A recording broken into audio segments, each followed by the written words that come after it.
Muy buenos días, tardes o noches, dependiendo a la hora que lo usted esté viendo. Este es nuestro programa cero de Titanes en el Mundo del Trabajo. Y estamos iniciándolo entrevistando a Jesús Garnica, licenciado en Relaciones Industriales por la Universidad de Guanajuato, con amplísima experiencia en el mundo del trabajo, que nos va a ir resolviendo durante lo largo de esta plática que vamos a ir conociendo. No se trata este podcast de conocer tan a fondo a la persona, que sí lo conoceremos, pero más que nos estamos enfocando en la persona, nos estamos queriendo enfocar en temas que él conoce, que conoce perfectamente, que los ha vivido y sobre todo nos interesa conocer las buenas o malas experiencias que ha tenido sobre el tema. Enrique. Jesús ha tenido como ejecutivo responsabilidades muy importantes, creciendo siempre en la función de recursos humanos y más enfocado en las áreas no solo laborales, porque también tuvo, por su muy buena carrera en las empresas privadas en las que trabajó, la responsabilidad de iniciar negocios de empresas mexicanas en Sudamérica, dentro de los cuales uno de los temas importantes eran obviamente los temas laborales. Entonces tienen una experiencia que creemos que pocas personas tienen esta experiencia tan grande, y además también esa experiencia le ha permitido ser uno de los líderes como consultoría en todas las nuevas legitimaciones, tanto de sindicatos como de validaciones de contratos colectivos de acuerdo a las nuevas reformas de ley. Entonces creemos que este capítulo va a ser muy interesante para todos los que nos escuchan. Jesús, iniciaríamos con una pregunta que puede ser muy sencilla, pero que a mucha gente le resulta a veces muy complicada. ¿A qué se le llama esto o cómo está el asunto de la legitimación de los contratos colectivos? ¿Nos podrías poner en términos muy, muy simples? Sí, con mucho gusto. Bueno, primeramente saludarlos, Alfredo, Enrique. Es un gusto tener esta conversación. Y ciertamente los temas que hoy ocupan a la atención, no únicamente de los sindicatos, sino también de los empresarios y toda aquella persona que tiene la responsabilidad y capacidad de decidir respecto a su propio entorno laboral. Creo que estamos a pocas semanas de que este trámite se cierre ante las autoridades laborales. Y esto surge porque, como ustedes saben, muchas de las personas que están hoy en este campo del trabajo piensan que esta legitimación o que estos protocolos nuevos y todos los 10 capítulos que vienen de la reforma laboral, con los tres ejes principales, piensa la gente que es generado por este gobierno. Y todos sabemos que esto data desde los tratados internacionales con Norteamérica, y en particular uno que hubo en 1993, que fue el famoso ACLA, que es el Acuerdo de Cooperación Laboral de América del Norte. Ya en específico se mencionaba este capítulo enfocado a lo laboral. Y bueno, México como país no tiene una imagen del todo, digamos, formal respecto a las respuestas o convenios que firma. Y al mismo tiempo, esta firma de ACLA que se dio entre México, Estados Unidos y Canadá, y sumado a los convenios de la OIT, sobre todo el 87, que habla de libertad de asociación, y el 98, perdón, que habla de libertad de afiliación sindical, nos lleva a que en el país, como una práctica usual y permitida por la autoridad, se daba que surgieran los contratos de protección, así llamados, porque finalmente en los estados de la República, como eran los que predominaba, digamos, la facultad de dirigir a las juntas de conciliación, las autoridades gubernamentales en los estados se daban el lujo de poder tener contratos a favor de un empresario que quería invertir en ese portfolio. Entonces, obviamente, a través de estímulos fiscales, cesión de terrenos y la protección de un sindicato a este empresario, a este inversionista, pues le daba la pauta de tener costos laborales muy por debajo, y sobre todo la protección de no tener a un sindicato ajeno tocando la puerta o amenazándolo con emplazarlo a huelga, ¿no?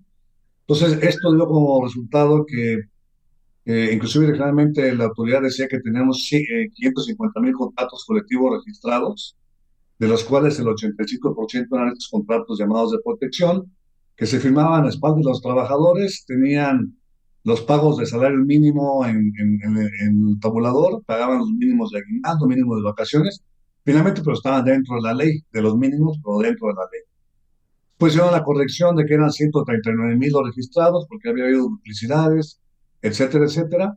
Y finalmente, pues no tiene que ver más que sigue apareciendo como el 85% de contratos de protección.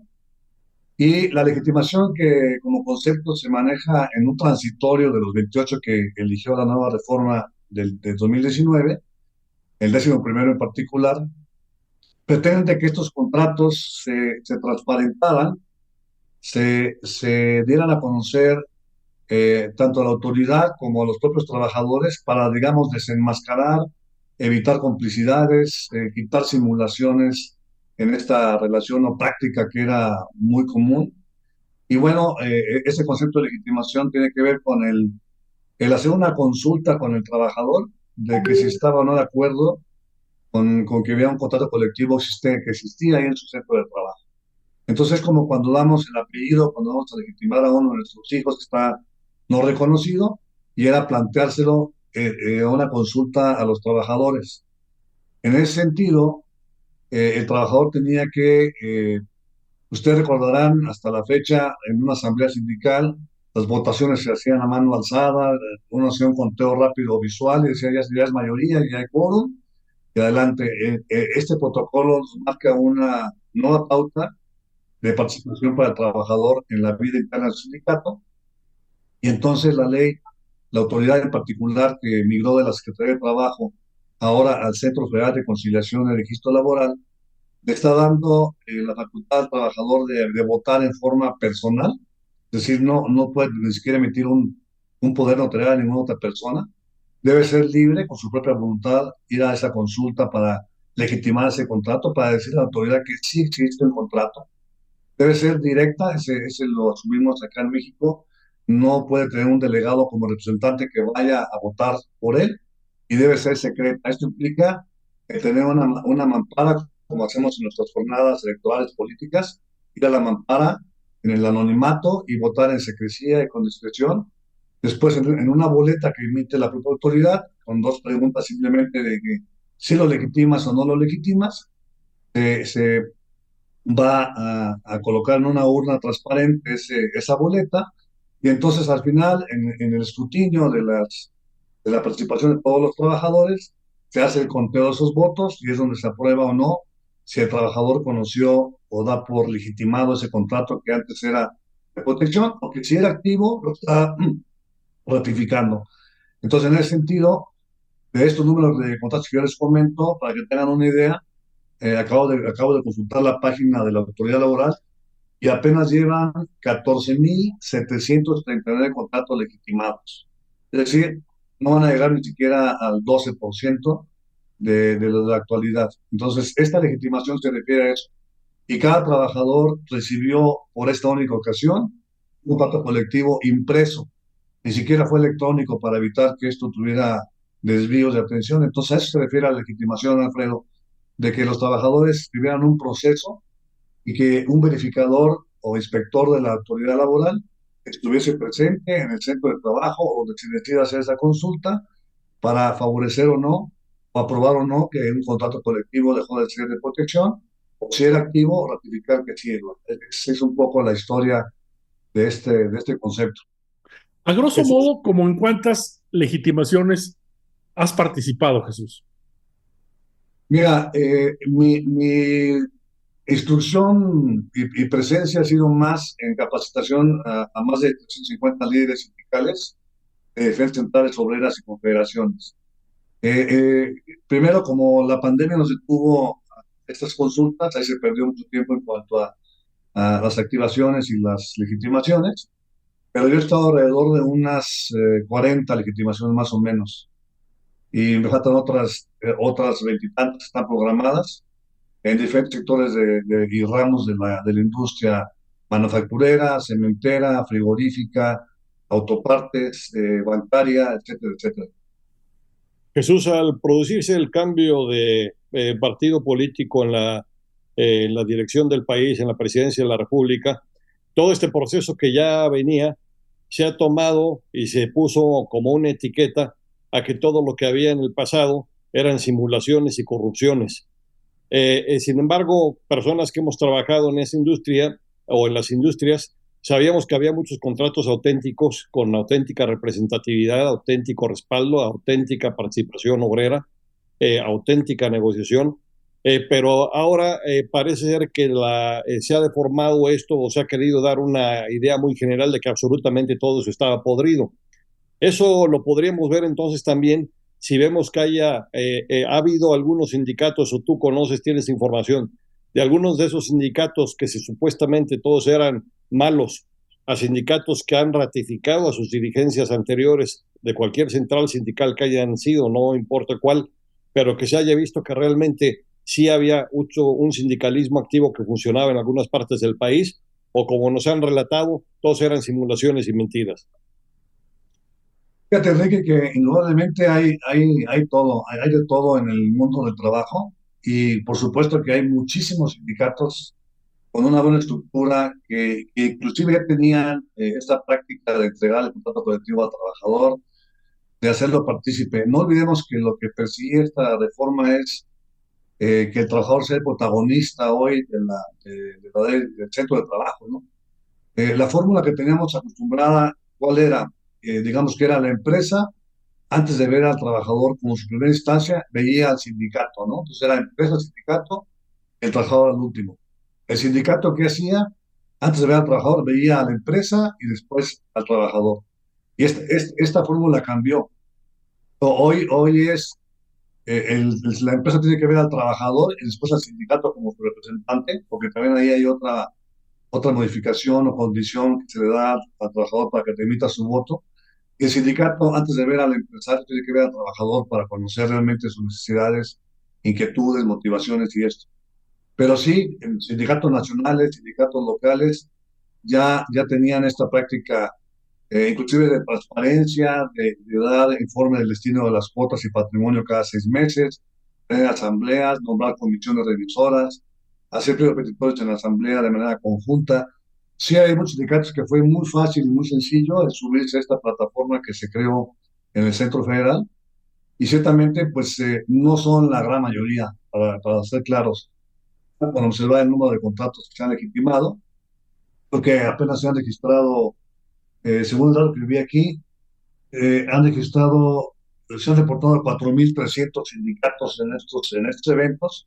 Ha habido más de 29.000 eventos de legitimación en el país, y la gran mayoría de estos son sindicatos que sí eran activos, que eran contratos que estaban publicados en los tableros. Ciertamente a lo mejor no estaban entregados a cada trabajador, pero estaban publicados, estaban abiertos. Y hoy se suma esta práctica para hacerla todavía más transparente. Al principio entiendo que hubo más de 400 amparos, si mal no recuerdo, y tú como abogado debes tener más datos de esto. Cuando lanza el diario oficial de mayo 2 o mayo 1, 19, estas modificaciones y cómo se pensaba implementar, surgieron muchos amparos de los sindicatos, mismos que fueron totalmente anulados y bloqueados, porque se presumía que había una injerencia de parte del gobierno hacia los estatutos, hacia la parte interna y vida de los sindicatos, y esto no prosperó. Pero los que más reclamaron fueron los que no estaban en orden. Y ahí fue donde estuvo una parte de los errores, ¿no? Se habla mucho de que en los sindicatos tienen a veces la figura del Dr. Jekyll y Mr. Hyde. Esto es, que a veces tienen contratos colectivos activos que tienen mucho injerencia con los trabajadores, que llevan buenas relaciones con las empresas, que hacen muy bien su trabajo, pero que ese mismo sindicato hace también negocios con otro tipo de empresas donde les ofrece el contrato colectivo sin que lo sepan los trabajadores, y entonces tenemos que es el mismo sindicato donde por una parte puede ser muy activo, muy democrático, pero por el otro lado hace negocios. ¿Qué tanto te has encontrado con esto, Jesús? Tienes toda la razón.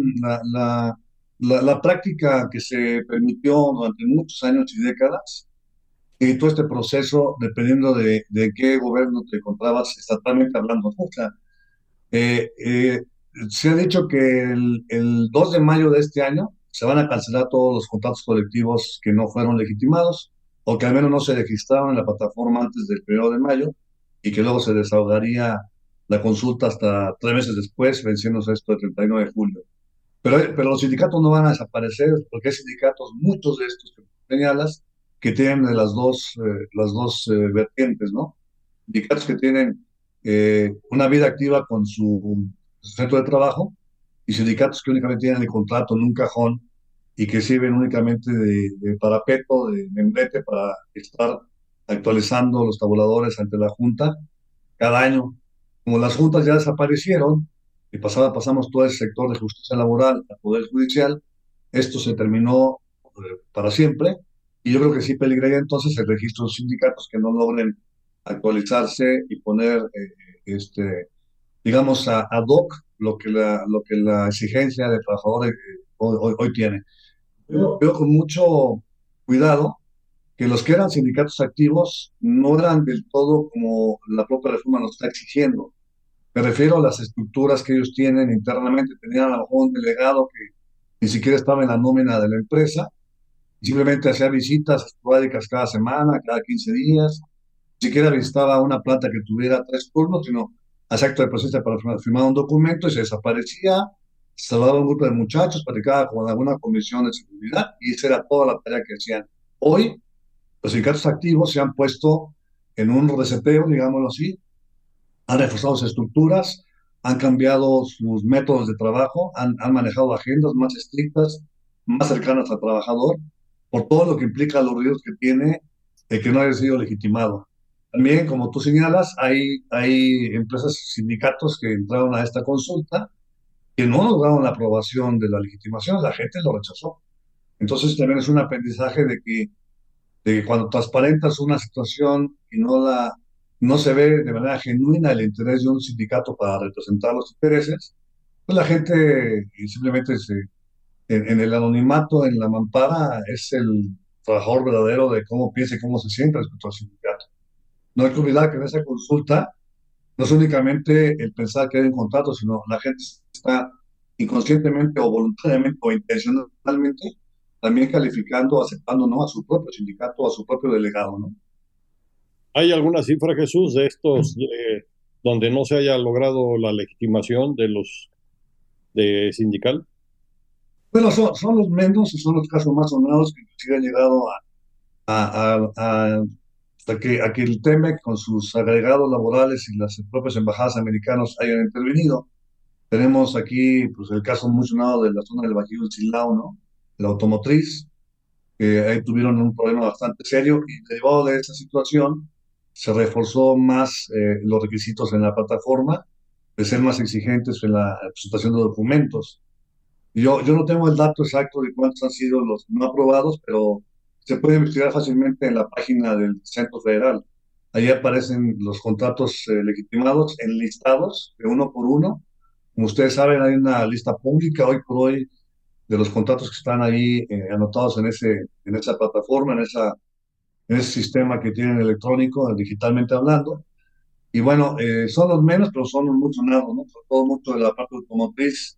Como ustedes saben, fue donde más se influyó del sector norteamericano, los sindicatos del FLCIO, de que hubiera una nivelación de condiciones laborales con México por todo lo que estaba dejando de generar empleo en Estados Unidos, sobre todo, ¿no? Oye, Jesús, me llamó mucho la atención en uno de los cursos que estábamos dando, una compañera que era delegada sindical de una empresa en Guanajuato, automotriz, nos decía, yo voy a hacer ya el proceso de legitimación, tengo 6 meses como delegada y somos como 1,600 trabajadores. Y donde aquí la pregunta que me hago es, ¿qué tan fácil, qué tan difícil es? ¿Qué casos exitosos te has encontrado? ¿Cuáles son esas eh, herramientas que dices tú, para poder tener éxito tienes que tener cuando menos estas herramientas, si no, no se puede? ¿Y cuáles son esos fracasos que tú te has encontrado? Mira, es una pregunta muy, muy buena porque esta ha sido mucho la insistencia de, yo diría que es una falta de conocimiento de parte de los sindicatos, de tener gente preparada desde el punto de vista técnico y la parte sobre todo de sistemas, de, ¿cómo le llaman a esto? Pues todo el uso de plataformas digitales, electrónicos y demás, ¿no? Ahí fue mucho el aporón cuando la Secretaría de Trabajo, que todavía operaba este concepto antes de pasárselo al Centro Federal, abre una plataforma digital y entonces imagínate a la mayoría de los líderes que yo conocía, pues eran más o menos de mi edad, ¿no? Para que tengas una idea. Es gente que estamos, yo como analfabeta tecnológico también se batalló mucho al principio de cómo entrar a la plataforma, cómo darme de alta para que me den un usuario, una contraseña. Y el número uno de los problemas es toda la documentación que ahí se sube. Ahí empezaron a patinar muchos sindicatos, desde la toma de nota de la mesa directiva, que estuviera vigente, cómo convertirla en un PDF con un cierto peso y tamaño para que la plataforma lo pudiera aceptar. El tema de los padrones de los trabajadores enlistados con el CUR, con el RFC, y que estuvieran ligados estos listados y equivalentes a los que tienes tú en el Seguro Social. Empezó a haber muchos amarres de este tipo de trabajadores que no podían ser fantasmas tampoco, sino plantilla realmente de nómina real en cada centro de trabajo. El registro de los sindicatos, ibas toda la junta de conciliación y estaban perdidos, estaban en algún cajón. Muchos de estos trámites legales, todo el marco legal del sindicato fue el primer paso con el que se encontraron de que no estaba la gente actualizada, los sindicatos tenían al corriente su marco cubierto, ¿no?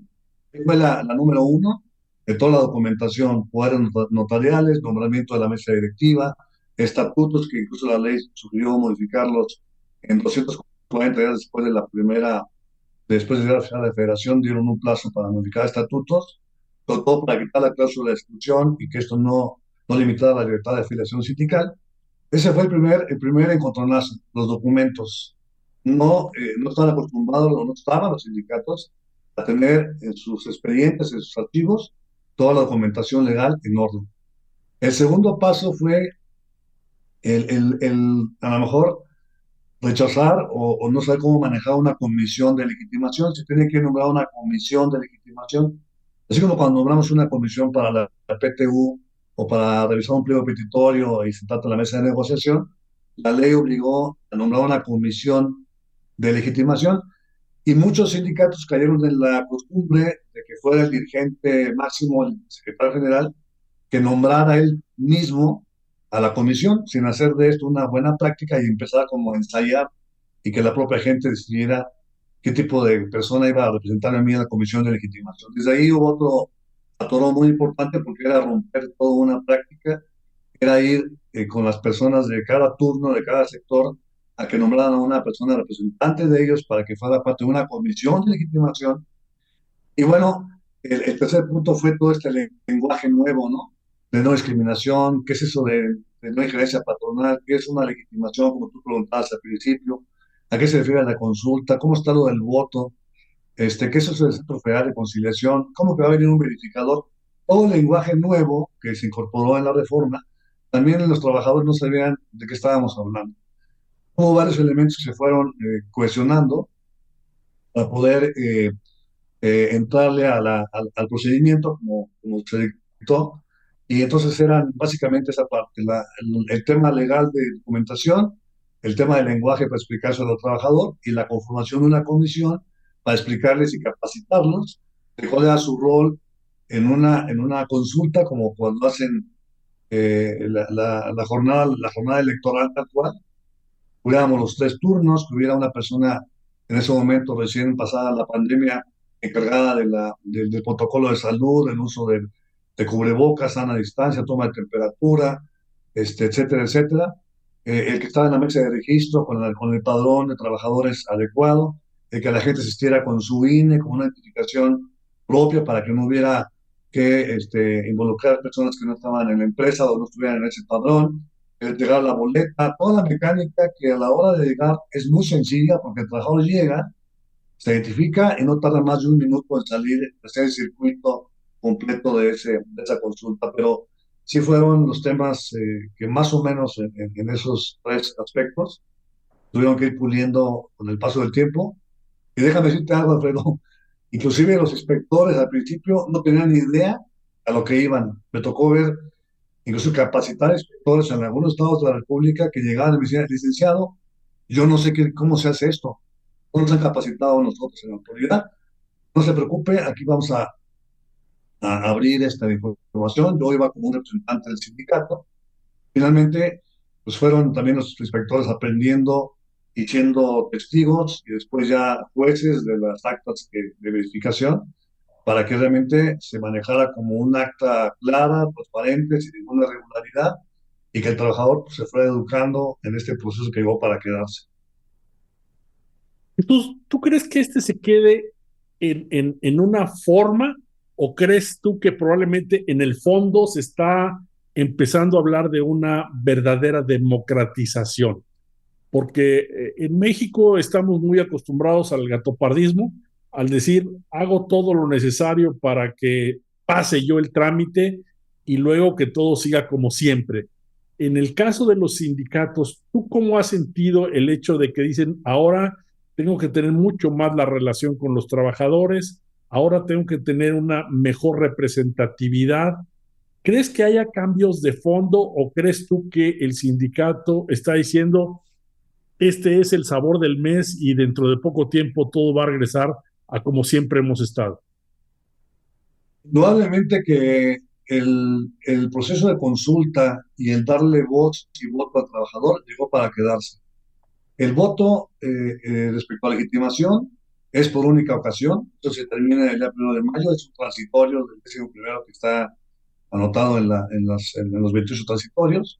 Ese desaparece, pero se quedan tres condiciones más, se quedan tres momentos importantes en el año para las empresas, para los empresarios, para relaciones laborales, para recursos humanos, para el propio sindicato, en el que el trabajador va a votar y va a ejercer su derecho. Uno es, que tú acabas de señalar, que se va a hacer una consulta cada 2 años en la revisión de contrato bianual para que también a través del voto personal, libre, directo, secreto, el trabajador pueda o no aprobar un convenio que fue negociado en una mesa con la empresa y el sindicato y tiene esa facultad de aprobar o no las condiciones, el tabulador y prestaciones que fueron sometidas a una revisión. La otra facultad que tiene el voto es para que el propio trabajador ejerza su derecho en votar en la mesa directiva a quién quiere que sean sus representantes, a través de planillas, a través de vivencias. Seguramente en las empresas ahora habrá más eh, protocolos, digamos así, de compartir de concursos de planillas más abiertos, porque la ley lo permite. Antes era todo muy oculto. Pues recuerdas que antes tú también trabajaste en empresa privada, igual que Enrique, era muy velado, tenías pintas, tenías panfletos, tenías volantes, leyendas en los lockers, mensajes en tu siguieron de cómo votar. Hoy va a ser abierto estos concursos. El trabajador va a poder elegir a su mesa directiva a través del voto personal, directo y secreto, ¿no? Es libre. Y el último caso tiene que ver con la elección también de proporcionalidad de género, para que haya mujeres también en la mesa directiva y que eso se vaya rompiendo. Entonces, sí, creo que hay una intención real, clara de los sindicatos estar más cerca, conocen bien todos los riesgos, saben cuáles son las banderas rojas que vienen a presentarse si no atienden, si no están de cerca, porque el trabajo puede cambiar de opinión en cualquier momento, tú sabes. Inclusive un trabajador puede firmar una constancia hoy, una carta de que no quiero sindicato, no me interesa tener un sindicato, y de mañana se arrepiente y piensa de otra manera distinta, ¿no? Esto pasa igual con las cuotas sindicales, que como también saben ustedes son voluntarias, y el riesgo inminente es que la ley no cambió en su artículo, creo que es el 364, no, es habla de extranjeros. El artículo que menciona la facultad de tener sindicatos de 20 personas, eso no cambia.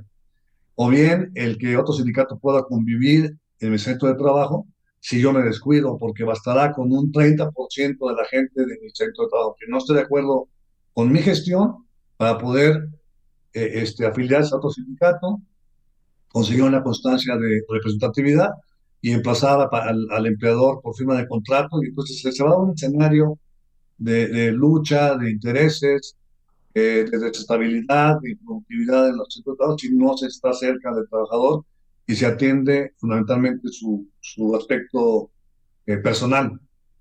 Yo he identificado, y sé que me van a preguntar esto, pero yo he identificado 4 o 5 aspectos en los que me han tocado esquemas de empresas que inclusive estaban acostumbradas a decidir por los sindicatos, y hoy ya no va a tener esa chance de a quién quieres elegir como sindicato, a quién te gusta como perfil para que sea tu delegado, tu secretario general. No va a tener esa chance los empresarios ahora. Es en la que la gente decida, y si es una persona tóxica que se te barrió por ahí, que se descompuso en el camino porque no lo supimos atender, va a tener problemas si es que la gente lo vota por simpatía simplemente, ¿no? Jesús, en todo este contexto que nos has recordado, había unos negociadores profesionales que eran generalmente los delegados sindicales nombrados por la central o la directiva del sindicato, y los abogados empresariales. Era generalmente 2 especialistas en negociación que de alguna forma llegaban a acuerdos. En este nuevo panorama en el que se requieren grupos mayoritarios en un ejercicio democrático para el cual no estamos, la propia escuela no forma, la propia sociedad no está del todo comprometida con estas nuevas figuras. ¿Cuál es la perspectiva de que este proceso pueda madurar sin que la conflictividad intraempresas vaya en aumento y en detrimento de los propios trabajadores, de las propias empresas y de la propia economía del país? ¿Tienes alguna idea sobre esto? Yo estoy convencido de que este modelo nuevo, que finalmente para México es algo muy radical, porque estamos abriendo páginas, estamos hablando de transparencia, de rendición de cuentas de patrimonio de los sindicatos, en el que ya no se va a poder permitir un bien sindical en el cargo o heredárselo a su pariente, hijo, etcétera, a que los bienes patrimoniales no van a estar a nombre de personas físicas, sino a nombre del sindicato y de los trabajadores. Este nuevo modelo es algo, yo creo que es bastante bueno para el país, porque se va a transparentar esa relación y sobre todo en temas de colectividad. Y los contratos colectivos van a ser realmente ese instrumento que va a coronar la buena relación que haya durante el ciclo que se presenta en cada centro de trabajo. Para mí la clave de esto es, no se van a necesitar seguramente expertos para negociar los contratos con el empresario, con los funcionarios, con recursos humanos. Creo que aquí la tarea principal es tener informado al personal es que finalmente va a aprobar o no lo que se está negociando. El saber, y yo sé que ustedes en IPL están haciendo, y lo estamos haciendo de forma conjunta, preparando a los dirigentes para que sepan evaluar, por ejemplo, un pliego petitorio, que sepan cuánto cuesta otorgar un día, sea de salario o en alguna prestación. Y esta conciencia nueva de informar a los trabajadores, inclusive de los resultados de la empresa, esa va a ser la clave. Necesita realmente una lealtad hacia el trabajador, hacia la empresa y hacia el sindicato. Una comisión revisora que habrá que ser muy estrictos en la instrucción que se les pueda dar a ellos, se les tiene que preparar. Tú como buen negociador, igual que Alfredo Enrique, saben que conviene más tener en la mesa a una persona preparada del lado del sindicato, que conozca información, que sepa hacer los elementos básicos de aritmética y matemáticas en el costo laboral para poder evaluar, que tener una persona que llega únicamente con la emoción y con la intención de hacer un buen papel representando a sus trabajadores, a su grupo, sector o turno, ¿no? Entonces, esta comisión revisora se tiene que capacitar muy bien, y Naomi Fellows, que es la consejera de la embajada y que está encargada de esto, de los capítulos 31 del TEMEC y los fondos de apoyo económico para la implementación de la reforma, ha dicho que no se va a acusar de injerencia patronal a los empleadores que realmente tengan la sana intención de formar en sus cuadros sindicales a personas que realmente representen a sus trabajadores con una buena intención de que sean bien formados. Entonces, esa parte, creo que tenemos el último resquicio como patrones, como empleadores, de poder influir, de poder digamos, orientar el papel del sindicato que queremos tener en la planta, pero dando eventos claros y transparentes de instrucción en todos los órganos, económicos, políticos, el efecto social que tiene familiar cada prestación del trabajador. Y esta es la clave. Un trabajador que no tenga cubierto su necesidad básica económica en la parte de compensación integral, que no tenga un buen ambiente de trabajo, de condiciones, de reglamentación, de disciplina, que vea que su tiempo se pasa en la empresa en el mismo cargo y no progresa, y no tiene capacitación y no tiene una movilidad de ascender a otro nivel, y una persona que no sea bien tratada, como lo marcan los códigos del convenio también, de convenios de OIT, de parte de sus funcionarios de la empresa, y con programas ajenos a la familia, va a estar inquieta. Esos son los 5 elementos más importantes que los sindicatos deben de cubrir, y también los empresarios deben estar atentos y deciden, por ejemplo, tener un esquema de no sindicato en la planta, ¿no? Que se escucha mucho también eso. Ustedes saben, muchos empresarios dejaron y sindicatos van a dejar vencer el plazo a que los contratos se cancelen y estar sin sindicato, a lo mejor liquidando a los que estaban usando los nombres. ¿Mm? Me preocupa un poco el peso, no sé cómo llamarle. No sé si es el gran peso moral, el gran peso o influencia de los grandes líderes sindicales. Déjame bajártelo un poquito más a nivel de tierra. Yo tenía una planta en el Estado de México y teníamos muy buena relación con el sindicato, muy transparente, se negociaba, pero a la hora del acuerdo final, si no estaba presente don Jesús García Lovera, que en paz descanse, no se cerraba el contrato colectivo. Esto es, los trabajadores podrían ser muy libres, estar muy de acuerdo, muy todo, pero todavía las grandes figuras pesaban mucho. Y eso me llama la atención donde el día de hoy, en Coahuila, se está pesando mucho cuál es el peso real de este cuate Guadiana o el peso personal de Aces, de Pedro Aces, y un poquito de dónde queda el trabajador, donde el trabajador muchas veces va a decir, mira, los veo tan grandototes que mejor ni me meto y hago lo que ellos me digan. ¿Cómo lo ves?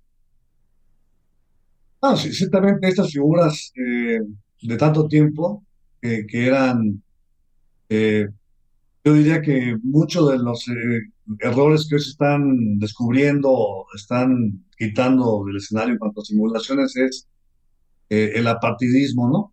Esos personajes eran muy famosos, eran este renombre, pues generalmente también ocupaban cargos a nivel político en las cámaras. Había muchos, si tú te fijas hoy, los curules de tanto senadores como diputados, son pocos los que están ahí sentados tratando de legislar lo que le corresponde al mundo de trabajo en el país. Son aquellos que han sido plurinominales, nombrados por el actual gobierno seguramente, no sé cómo se consiguen otros cargos, pero eso empieza a desaparecer. Ya los grandes eh, personajes, digamos, de las centrales obreras, yo veo, por ejemplo, en la CTM, pues ya no tienes un sucesor, ya tienes 11 subsecretarios, ¿no? Han cambiado las estructuras, ya no es tan fácil de que haya un dedazo, de que la gente, creo que nos pasó en Pemex, seguramente ahí también se manejó alguna circunstancia especial para poder tener una persona de menor edad, simplemente, que no fuera un cargo heredado. No conozco la historia concreta ni precisa, pero sigue habiendo sospechosismo, como decimos en el país, en muchas prácticas todavía. Pero yo creo que sí, ese mito se reactivó mucho, y lo vimos en el Bajío, precisamente en General Motors, ¿no? Con Alejandra Morales. Una chica joven, es una chica, aparte de otro género, el menos acostumbrado de tener dirigencia en el país. Y así he visto yo líderes muy jóvenes, gente muy preparada, inclusive gente de la propia central de Pedro que tú señalas, que están trabajando de manera muy transparente y de manera muy cercana con algunas plantas, y que aunque no comulgan mucho con algunas ideas de los empresarios, pues han hecho su lucha y la gente los sigue y los logra convencer. Entonces sí veo aquí una participación abierta, sí veo esa democracia, que yo creo que la condición o el aspecto más relevante de la reforma, para mi punto de vista, es esta libertad de afiliación al sindicato, de que yo pueda decidir con qué sindicato irme independientemente de qué giro sea. Esa va a ser la clave para que la persona que está entrando a trabajar a un lugar, antes de decidir con qué sindicato quiere afiliarse o no afiliarse a ninguno, conozca la historia de lo que pasó ahí en esta planta, ¿no?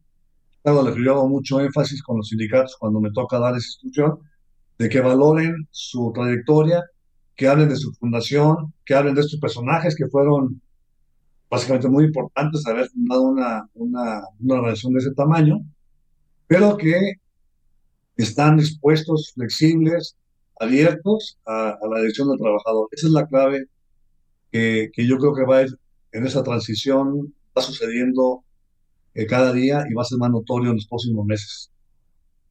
Jesús, toda esta renovación se está dando fundamentalmente con los trabajadores del sector privado en el apartado A.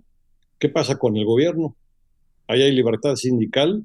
Todo esto que está haciendo en las empresas, el gobierno no lo va a hacer. Hay un trato especial para los trabajadores del sector público, que son muchos millones y en aumento. Bueno, hasta donde yo sé, en algunas paraestatales, como en el caso de, por ejemplo, el Seguro Social, ya se dio esta parte de la legitimación. En los temas del apartado B, entiendo que únicamente está aplicándose el protocolo para la elección de mesa directiva, como fue el caso de Pemex. Entiendo que todavía no está extendiéndose esta obligación a ese sector, pero es un tema que habrá que ponerme a estudiar a ver cómo ha evolucionado. No tengo esa respuesta concreta, Enrique.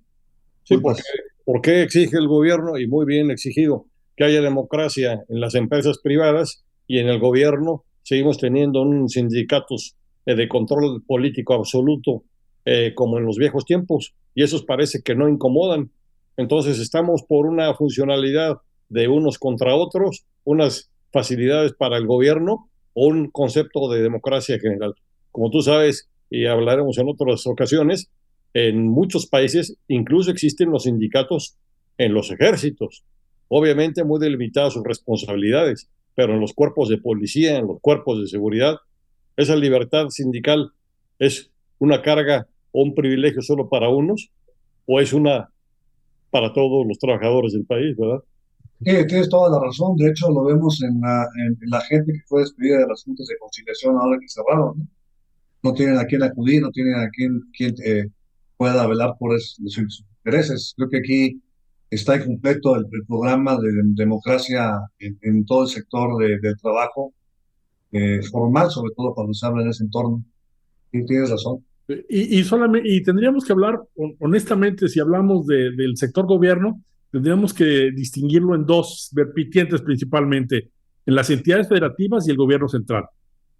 Si hablamos de las entidades federativas, en la gran mayoría de ellas, calculo yo 90-95% de las entidades federativas tienen lo que le llaman el sindicato de los tres poderes. Esto es, el mismo sindicato está en el poder ejecutivo, legislativo y judicial, lo cual le da un gran manejo al gobernador, donde te puedo decir que normalmente en las entidades federativas, con un gobernador más o menos poderoso, no se mueve la hoja de un árbol si no es con la anuencia del gobernador.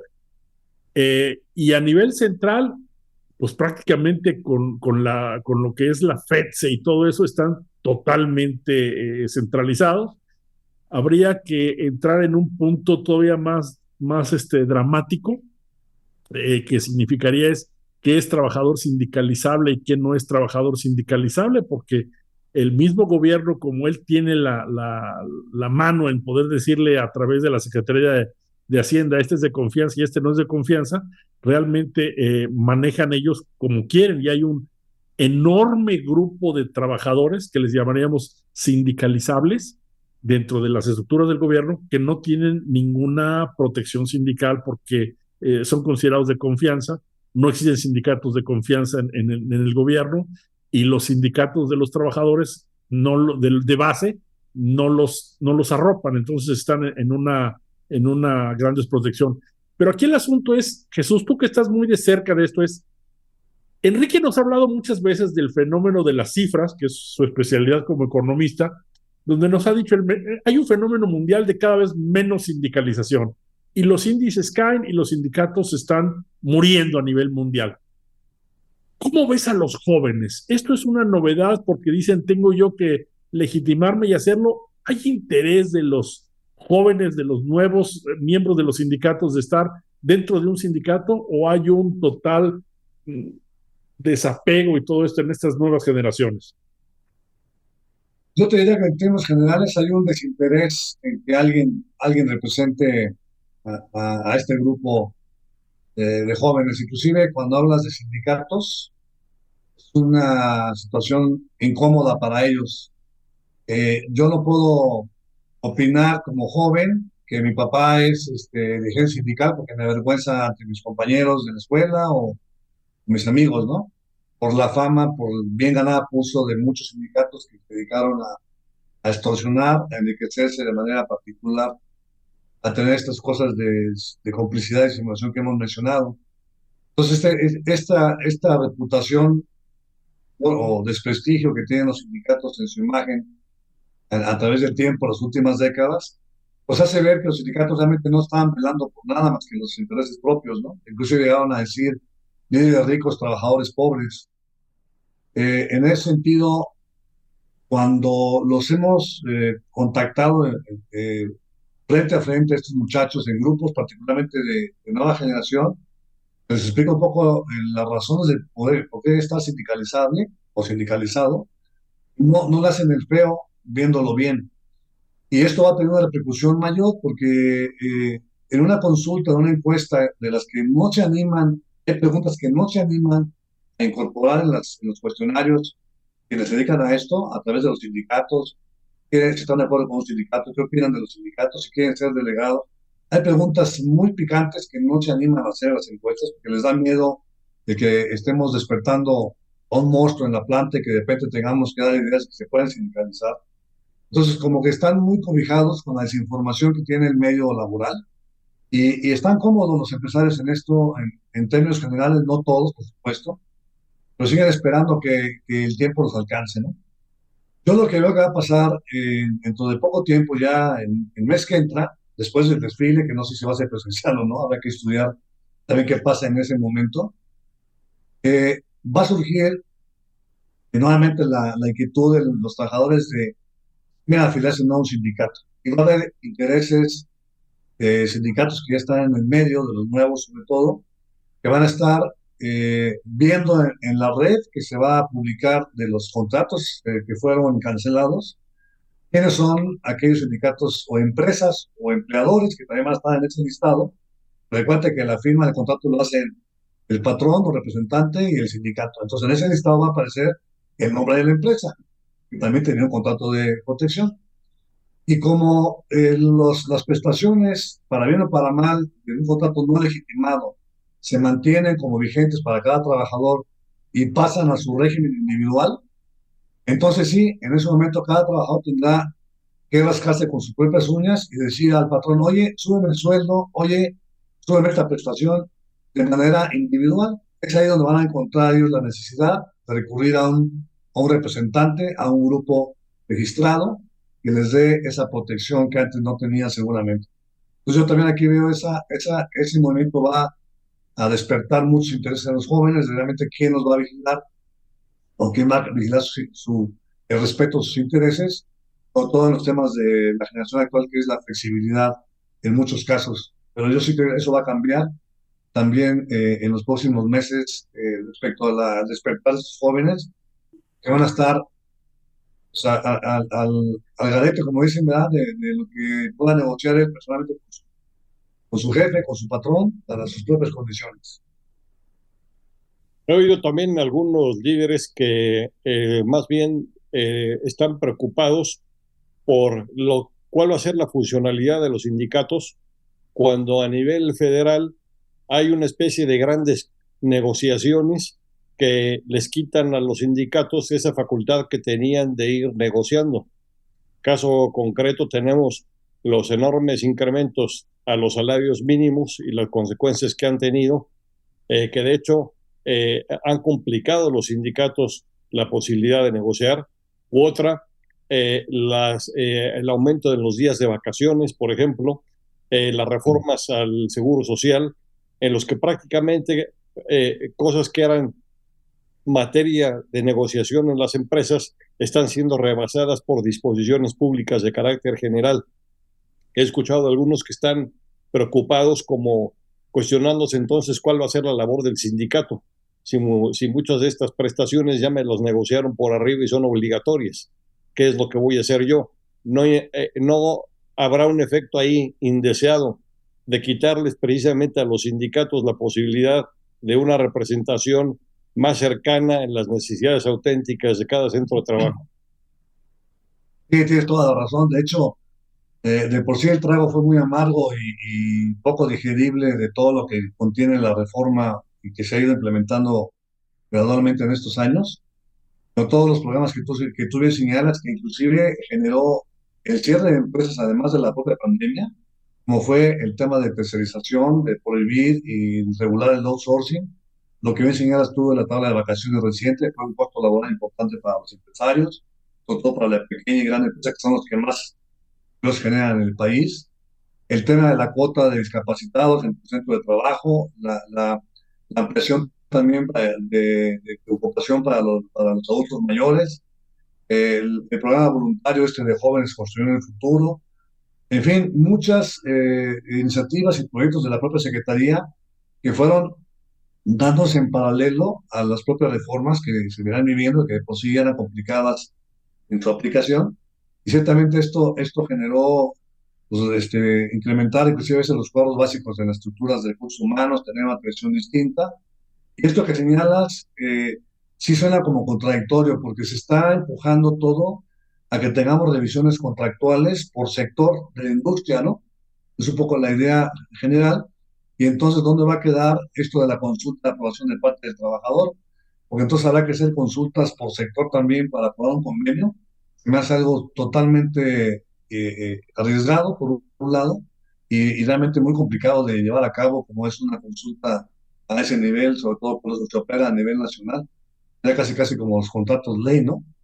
Y por otro lado, si ustedes se fijan, estamos en el último periodo, yo creo que va a ser uno o dos, cuando mucho, de nivelación del salario mínimo, que inclusive ya se ha traslapado con los salarios contractuales en algunos casos.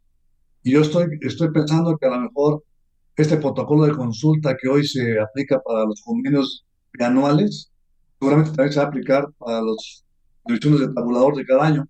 Una vez que se nivelen los mínimos, que quede a la ley de oferta y demanda de costos laborales de la empresa, que también el trabajador pueda opinar sobre si está de acuerdo o no el incremento y que no sea únicamente reparar la inflación. Son temas que vienen bastante escabrosos y habrá que estar muy atentos porque no nos van a avisar sino al mero día que las cosas están cambiando, como ha sido hasta la fecha.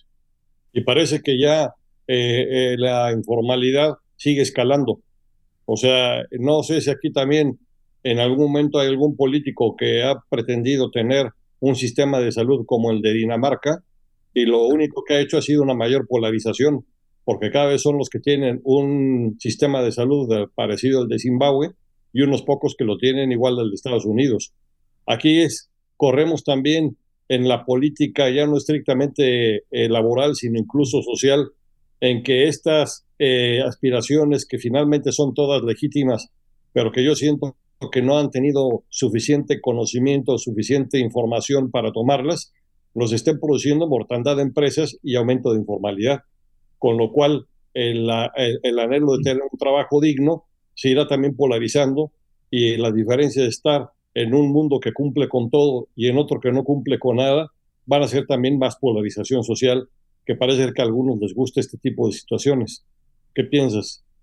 Sí, y seguramente en aquellos estados de la República ahorita hablaba Alfredo de la tendencia de sindicalización, seguramente en estados, sobre todo del norte, de la zona regional del Bajío, que es donde hay mucho crecimiento por el sector automotriz principalmente, creo que se va a dar este fenómeno en forma contraria con otros estados como en el sur, como el sureste, ¿no? Que a lo mejor están más enfocados hacia la parte turística o lo que hoy se pretende hacer con las obras del propio gobierno. Pero sí, la clase media que está dañando este sector y cayendo en la que sigue, inferiormente hablando, y la informalidad, pues, es un fenómeno grave porque, como sabemos, hay mucho de afectación en el, ¿no? Sobre todo de jóvenes que no han tenido una oportunidad de trabajar como se espera, ¿no? Los números que se lanzan de beneficio en el empleo para este sector son raquíticos, no responden a un equilibrio de autosuficiencia como país. Deberíamos ser capaces de generar empleos, no únicamente al factor de desempleados que hoy tenemos, sino los que se van sumando en la edad de trabajar y no tener que acudir a la fuga de talento de personas que se van a otros lados. Entonces, todo esto sí es un fenómeno que, como bien señalas, Enrique, se va a sumar a otros de complicación. Y bueno, los sindicatos, como se menciona, tendrán que reforzar muy bien su actuación, su gestión, para que siga siendo un justificante para el representado y que realmente tengan ese papel de no desaparecer. Hoy les puedo comentar que lo que yo estoy haciendo como consultor es crear especies de comités internos donde en todas las áreas, en todos los sectores, en todos los turnos, tengamos siempre un representante, ya sea nombrado oficialmente por el sindicato como parte de un consejo laboral, o de una comisión mixta, o de una brigada de evacuación, de primeros auxilios, de incendio, qué sé yo.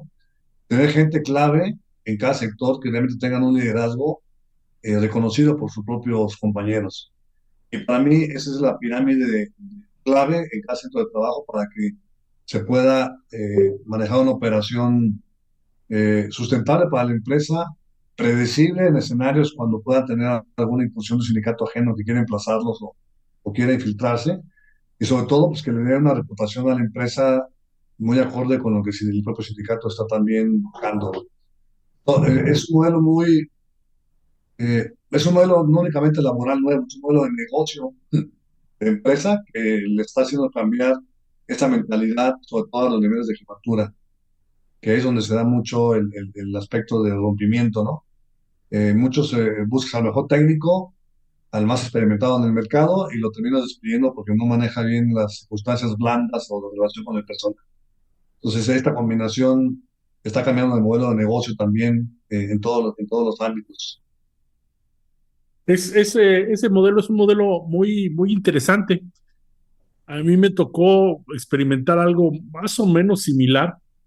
En la Junta Federal de Conciliación y Arbitraje teníamos un ambiente muy, muy complicado. Íbamos a hacer un cambio de edificio, estábamos haciendo cambio de procedimientos, teníamos un retraso en los juicios gravísimo y teníamos también por otro lado, teníamos un programa de retiro voluntario y casi se quería ir todo el personal de la Junta con ese retiro voluntario. Entonces, en un ambiente tan complicado, ideamos junto con el presidente de la Junta y un servidor, digamos, un sistema que se llamaba mesas de diálogo, que no era otra cosa más que hacer una reunión semanal de 2 o 3 horas. Y la idea era, me la decía Miguel Ángel Gutiérrez Cantú, dice, esto es como una olla express. Si no le quitamos tantito presión al asunto, nos va a estallar. Entonces, en estas mesas es aguantar mucho, escucharlos mucho. No hay soluciones a todos los problemas, pero tiene que empezar a salir la presión y fue en verdad que nos dio un muy buen resultado. No a todos se les podía decir que sí, pero funcionaba para empezar a quitar presión cuando el ambiente está muy, muy cargado en una organización.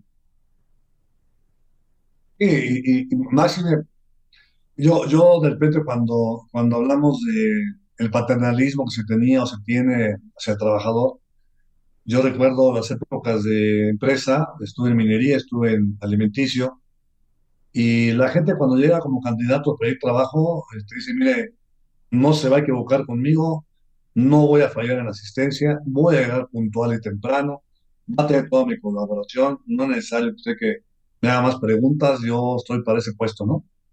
Y entrando ya a la colectividad de su relación diaria, encuentras que tienes que pagar un premio de asistencia para que la gente asista, tienes que pagar un premio de puntualidad para que la gente llegue temprano, das hasta tolerancia, ¿no? Entonces, sí, toda esta que se desvirtúa en la colectividad, parece ser como una trampa que los sindicatos luego protegen esas cosas. Creo que estamos encontrando trabajadores ya más informados, más claros en la función que tienen como en la parte de la cadena productiva, lo que están ejerciendo como su tarea. Y bueno, aquí lo que tiene que prevalecer es el optimismo de que si yo estoy en un centro de trabajo, sé que hay un contrato que existe, que mi secretario general cuando va a la oficina de la gerencia no va a vender 30 plazas por un punto para él o va a esconder alguna decisión que no beneficia al trabajador. Esto se tiene que ir dando de manera natural para que haya ese buen ambiente de trabajo y que pues, seamos felices. Finalmente, esta es la situación que todos buscamos, ¿no? Tener un lugar donde realmente encuentres un aspecto como persona humana, como trato de dignidad, un campo de ir contento en el traslado, de que sé que voy a encontrar buenos compañeros, buen trato de parte de mi jefe, no me voy a accidentar, me van a pagar a tiempo la nómina como debe de ser. Todos esos temas que suenan como muy triviales y que se ven en párvulos, están siendo hoy problema para muchas empresas que no alcanzan a cubrir una nómina o no pagan una diferencia o la gente no sale de vacaciones.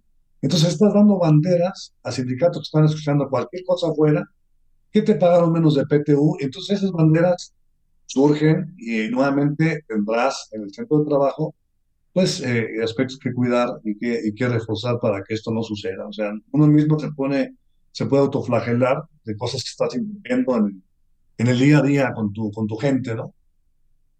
Correcto. Bueno, Jesús y Enrique, creo que con esto estamos tratando de ver cómo nos funciona nuestro capítulo cero. Les agradezco muchísimo su presencia